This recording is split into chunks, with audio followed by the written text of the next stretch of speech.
The second application of the derivative is the mean value theorem. So my goal for you is to be able to understand the mean value theorem and how to find the value C.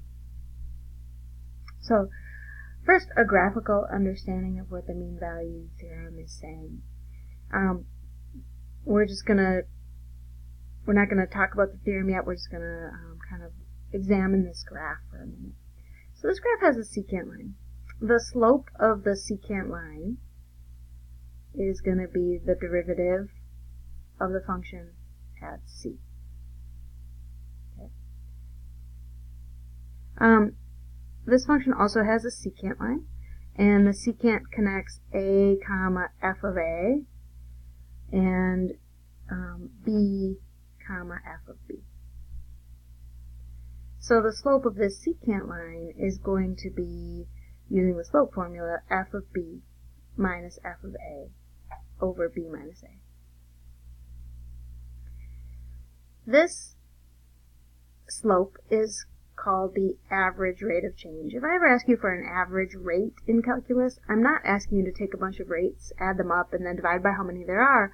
I'm always going to be asking you to do the slope between 2 points. The average rate of change is the slope formula between 2 points. F prime of C is also called the instantaneous rate of change.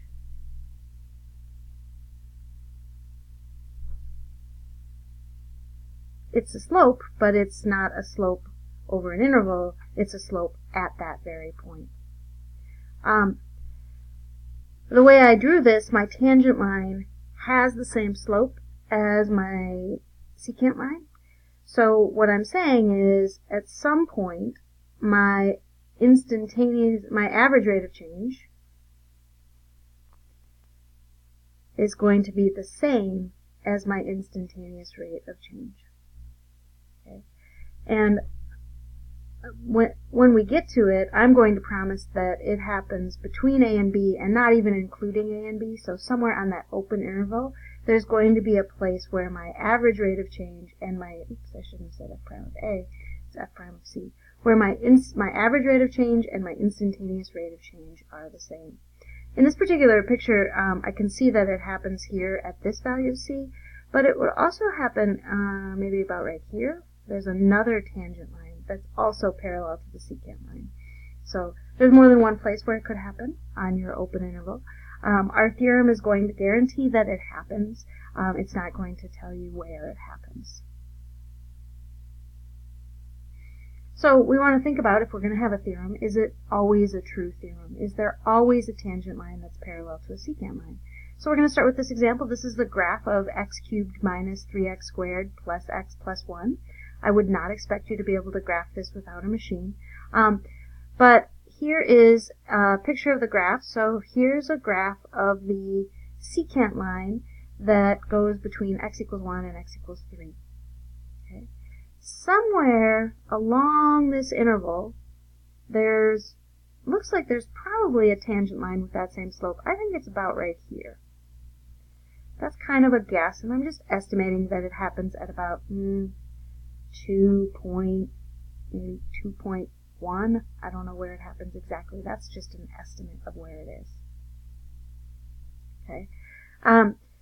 So here's the secant line slope is going to be we have 1 comma, if I put 1 in here, I have 1 minus 3, which is negative 2, plus 1, which is negative 1, plus 1, which is 0. So 1 comma 0 is on the curve, and then if I plug 3 in, I have 27 minus 3 times 9, which is 18, plus 3 plus 1. So I have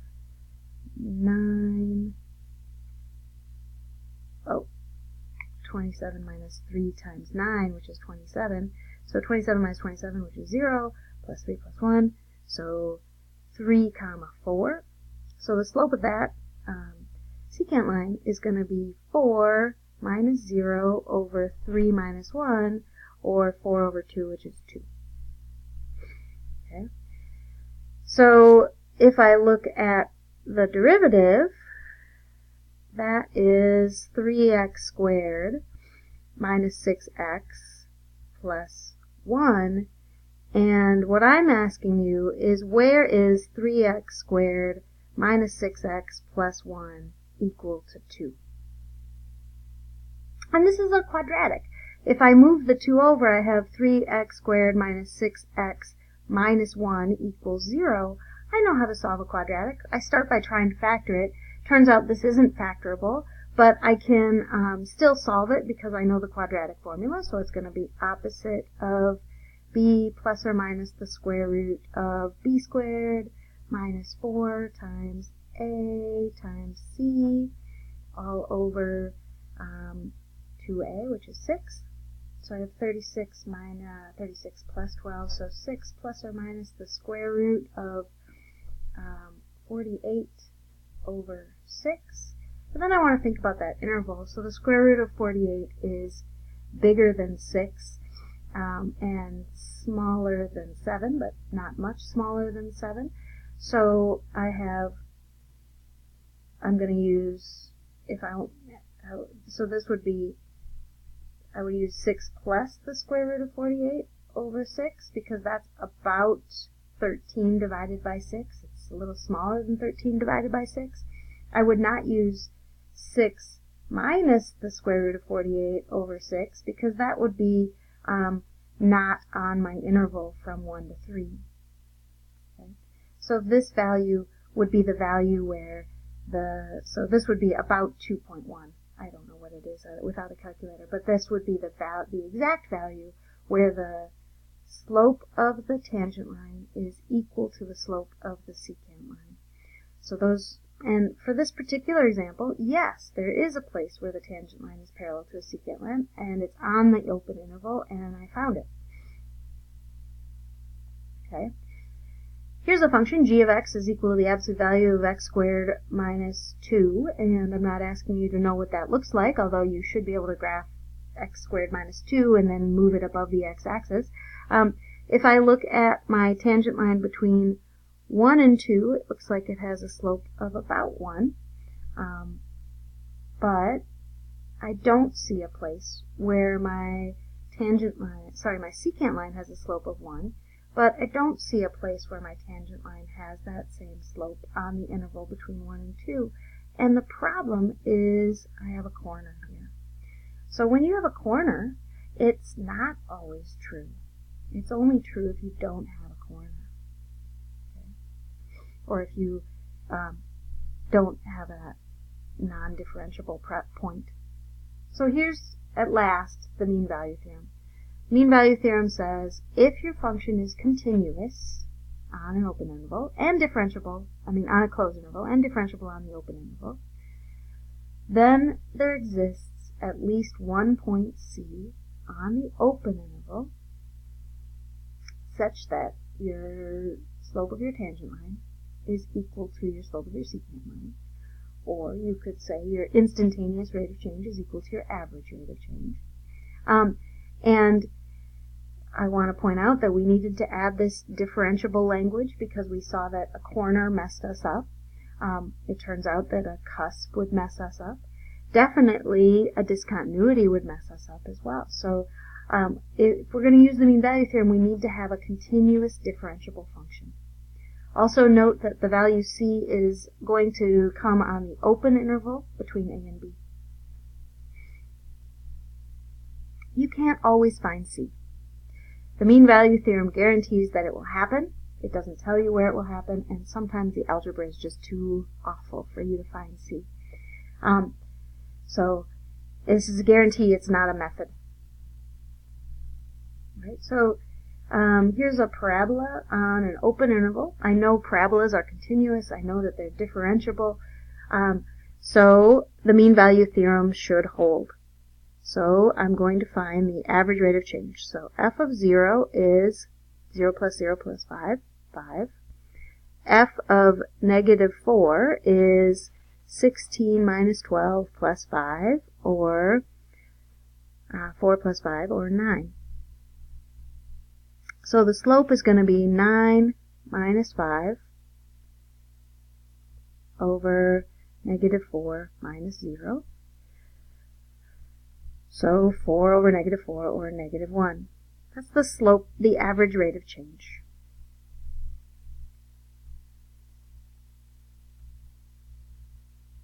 Okay. The instantaneous rate of change would be the derivative, which would be 2x plus 3. And the mean value theorem promises you that 2x plus 3 is going to equal negative 1, and it's going to equal negative 1 between negative 4 and 0. So if I solve this, I have 2x equals negative 4, x equals negative 2. Yeah, that's between negative 4 and 0. So my tangent line at negative 2 has the same slope as my secant line between negative 4 and 0. This example is on here so you think about things. This function at x equals 0 is not continuous. X equals 0 is on the interval I'm looking at, so I can't use mean value theorem. My function needs to be continuous and differentiable, or else the mean value theorem is not guaranteeing anything. Alright, here's a function. We have x to the 2/3 minus x to the 1/3. So if I take the derivative of that, I have 2/3 x to the negative 1/3 minus 1/3 x to the negative 2/3, which I notice is not differentiable at x equals 0, because this would be a negative exponent. I'd be dividing by 0, but it doesn't have to be differentiable at the end point. So the derivative exists, so I can use the mean value theorem. So h of 0 would be 0 minus 0, which is 0. H of 1 would be 1 minus 1, which is also 0. So the slope of the secant line would be 0 over 1, or 0. So we're saying that this function, the derivative, has to equal 0.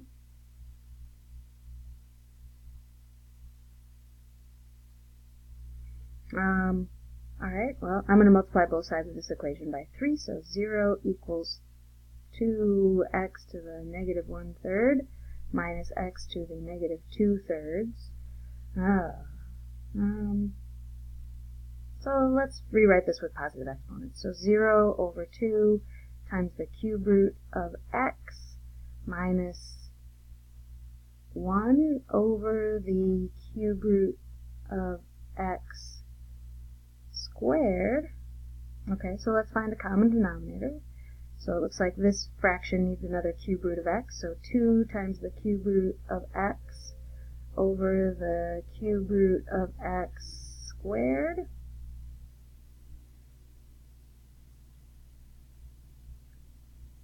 And then if I subtract, now I can subtract my numerators. So I have 0 equals 2 times the cube root of x minus 1 over the cube root of x squared. If I have a fraction equal to 0, really only the numerator has to be equal to 0, so I'm going to look at 2 times the cube root of x minus 1 is equal to 0. 2 times the cube root of x equals 1. So the cube root of x equals 1/2. So if I cube both sides, x equals 1/8. And x equals 1/8 is on the interval from 0 to 1. So x equals 1/8 is the point at which the tangent line has the same slope as the secant line, or it's the place at which the average rate of change and the instantaneous rate of change are the same thing. These are a couple of examples of these problems. We'll do more in class, and you can do more for homework as well. So here's the summary. A continuous differentiable function on a closed interval. The mean value theorem guarantees that at some point the average rate of change will be equal to the instantaneous rate of change. In the real world, this means that if my average speed to work was 42 miles per hour, you know that at some point on my drive, I went exactly 42 miles per hour. The mean value theorem doesn't tell you when it happens. The mean value theorem just guarantees that it does happen at some point.